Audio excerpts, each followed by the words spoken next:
Malapit na rin ka. Ba't kayo naiiyak? Pero kasi I'm speaking from my heart. Yung na-mention niyo po na dati sobrang kayo dun sa fans na every time kayo po talaga yung sumasagot. Yes. Since ngayon medyo modern times na alam naman natin yung fans medyo iba na rin sila. Iba na rin silang interact sa Magiging ganun pa rin po ba kayo? Well, siguro sa pagsasagot ng mga message sa Facebook o tsaka sa Instagram, and I've been answering them nung magmula nung nag-post kami, may mga magagandang comments sinasagot ko. Kaya ko yan. Pero, honest to goodness, like to post things on my own, hindi ko kaya mag-post sa sarili ko. It's either tutulungan ako ng Dina's Angels or kaya tutulungan ako ng anak ko or yung PA ko. Hindi ako marunong kunyari, mag-reply, Kerry. Yung reaction. Kunyari, simple lang na, naku, kumalat na yata yung makeup ko. No, okay naman po. Kunyari, may pinicture ako tapos binost ko lang. Malamang kasama ko si Danica noon o si Oyo. Or yung husband ko. Hindi pero yung replies po sa comments. Kaya ko mag-reply, pero kahit bashing, Miss D. Usong-uso yun ngayon kung bashing. mang-bash sila, edi thank you, that's your opinion. You won't respond. Hindi, kanina pinag-uusapan namin ni Ram. Sabi ko kung valid yung niya, yung bashing niya, yung comment niya, sasabihin ko, thank you, I'll try to look at my episodes, my past episodes, and learn from your comment and try to improve. Eh, paano po kung nonsense? Pero kung halimbawa, nonsense ang bashing niya, entitled o di ikaw na dito. And then sasabihin ko, if you can do it better than me, edi resign na ako. I'll hire you. Kung kukunin ka ng Good Life Media. Pero ngayon, kung sa tingin ko I can still do a better job, shut up ka.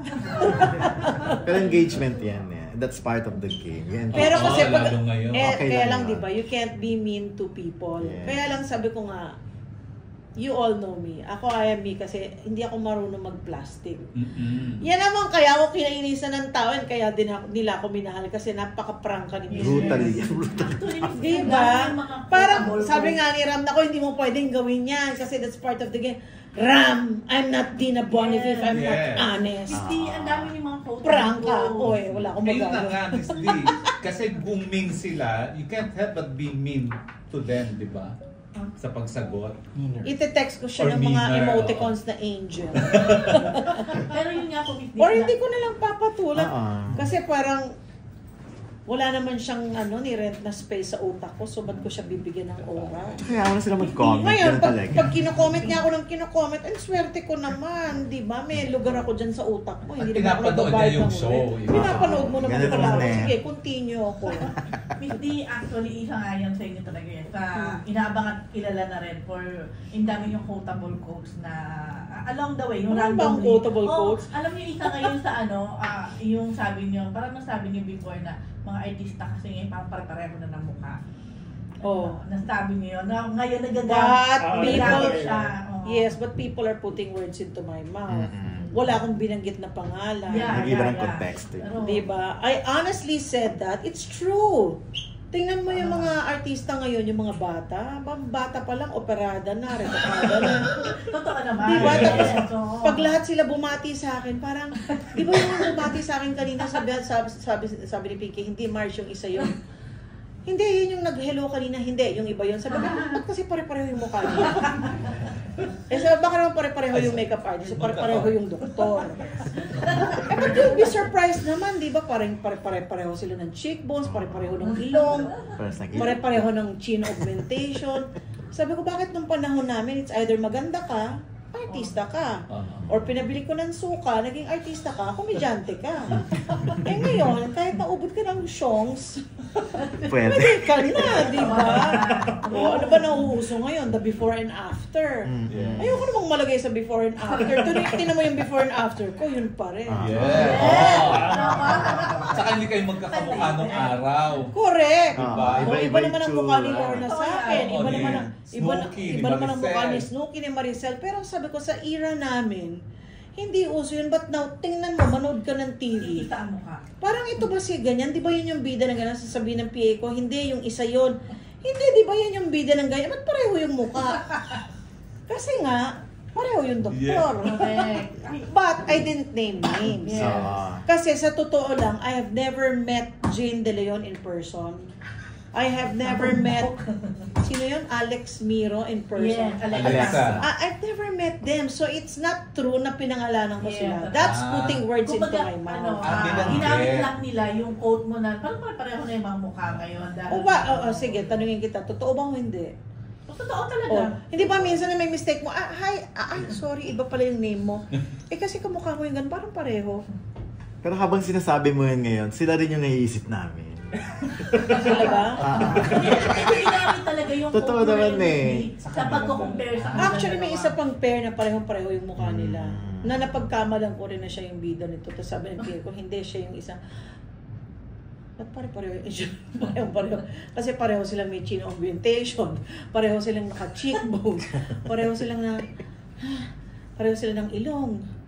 Yun na. Baka hanapin nila yun sa House of D. Yung Dina Bonnie binagay niya. Ganon. Siguro pag nagkaroon kami ng episode about plastic surgery.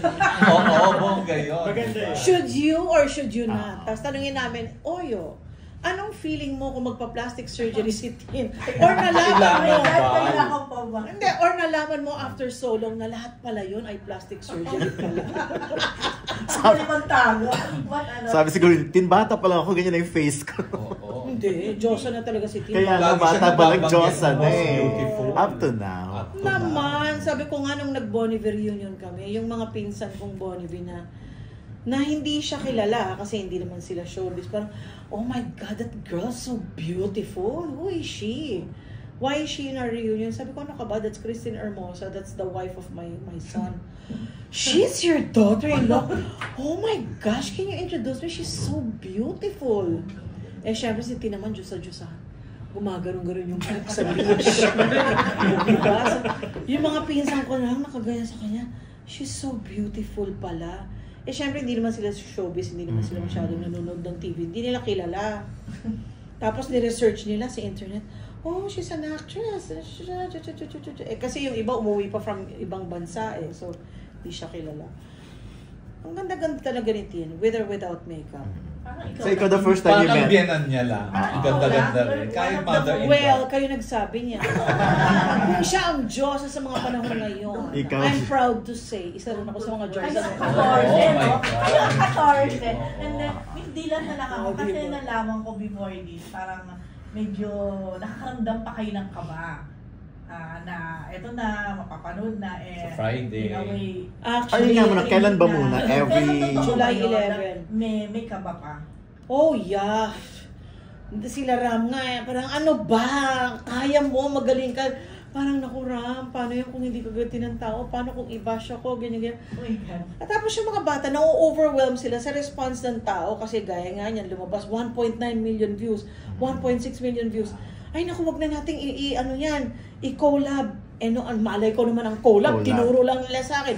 Press, pag nakita mo yung parang lightning, i-press mo yun, tapos may lalabas.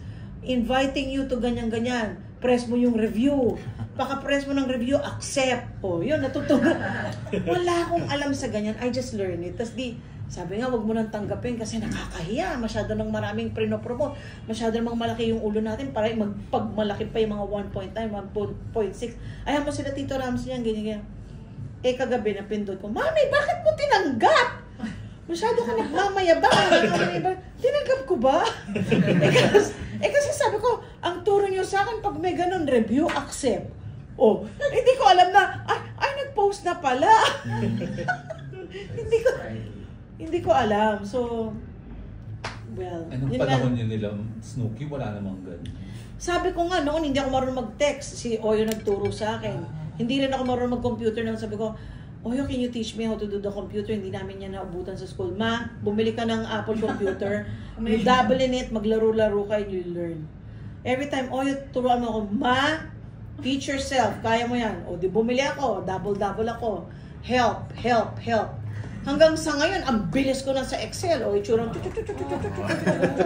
ako gumagawa ng lahat ng inventaryo. Nung wala pa kaming accountant sa show, kasi nga nagtitipid kami, ako ang accountant. Ako din ang field cashier. Ganon, ako yung nagbibigay ng sweldo.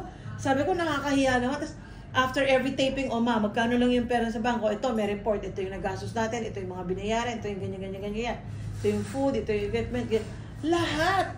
Sabi ko, teka nga muna, bakit ba ako nagre-report sa inyo? Kailangan kayo mag-report sa akin. Ma, ikaw ang marunong dyan sa accounting. Hanggang finally, yun, nag-approve na rin kami ng accountant. So, at saka bago ma-approve ng accountant, talagang ng tiga-screen. Magkano, ganyan yan. What are your duties? What are your ganyan. Ano yung mga job description mo? Mahigpit.